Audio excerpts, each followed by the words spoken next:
So they're innovators in a lot of ways, and I think I would argue that they might be the person or the act who brought in the premise of guaranteed money. Is that the way you've heard it? I know that the narrative out there has always been, well, it was Scott Hall and Kevin Nash leaving the WWF to go to WCW, but in reality, it sounds like the Road Warriors probably did that more than a decade before.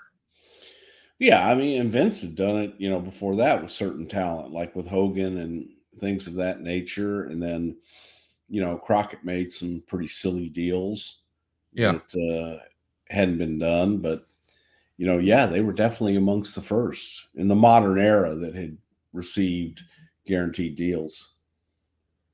I know you weren't there, but in your opinion, do you think it was those contracts that ultimately did Crockett in, or was it Vince sabotaging Starcade with Survivor Series? Jesus Christ. Crockett was a shitty businessman. That's all there is to it. Crockett, got in over his head. Crockett listened to the wrong people. And, that's it. Vince did nothing to sabotage any of his shows. Vince put on a better product that more people watched. Very simple.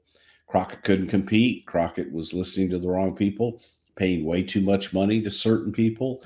And bottom line, just wasn't a great promoter. Not great enough to stay in the game. It wasn't as good as Paul Bosch. I don't think so. Not at all. Why do you, I don't know that, and I don't think that Jimmy was a promoter either. He owned a promotion, I guess, but he wasn't a promoter.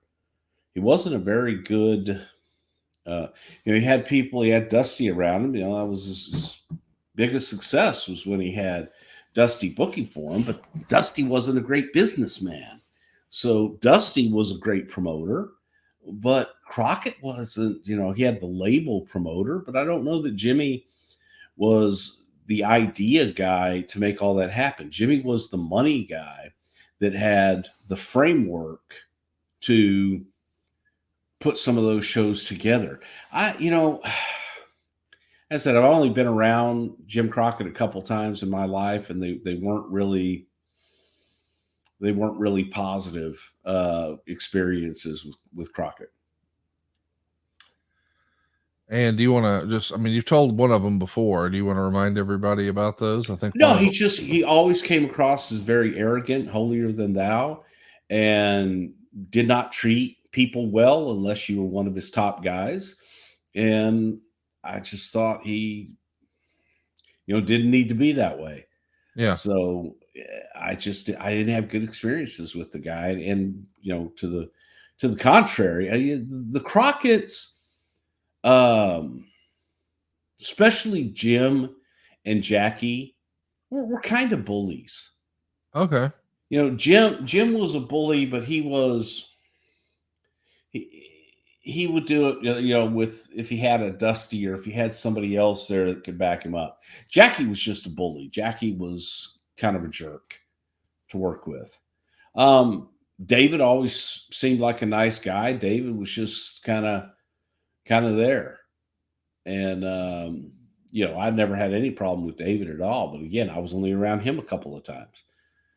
But my experience with them Crockett boys were guys I didn't see myself ever working with. Well, I'll tell you, I honestly did not know that you had a hard on for Jim Crockett until just now. Yeah, he just was. They offered me, I think $75,000 to go to work in Dallas when he bought the UWF out from Bill Watts, and I took less money to go to work for Vince. I think It turned out all right. But yeah, I did not want to work with Jimmy Crockett. Well, there you go. Late breaking news here. Bruce Prichard has a hard on. I don't have a hard on for him. The Road Warriors. I do, but I do want to say it's. You talk about Vince sabotaging. Business is really simple. You have two products, and you have customers, and the customers choose. And you put them side by side, the audience chooses.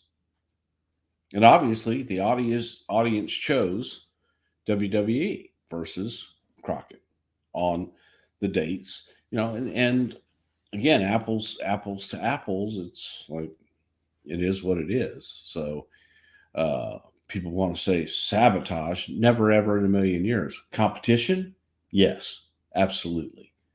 But again, the audience will always choose. I love it, man. I think that's what makes this show fun. Is there's two sides to every story, and let's continue. And then there's my side, which is the absolute truth and the only thing that matters. And that's the bottom line. Yeah. So there's back and forth here for the Road Warriors, the NWA, and All Japan throughout the rest of the 80s. Obviously, they're constantly making a ton of money wherever they go. They're probably, certainly Hulk Hogan and Macho Man are making top guy money here. But I got to think that the Road Warriors are they top 5 highest paid at the time in the industry? No, God, no. They probably are in Crockett and everywhere else. You also have to understand at WWF at the time, just their merchandising checks quarterly were $75,000, $150,000. I'm not arguing that, but if Crockett has them on $500,000 guarantee each, that's $1 million for the act. Sure, it is. But there were guys making more than $500,000 at WWF at the time.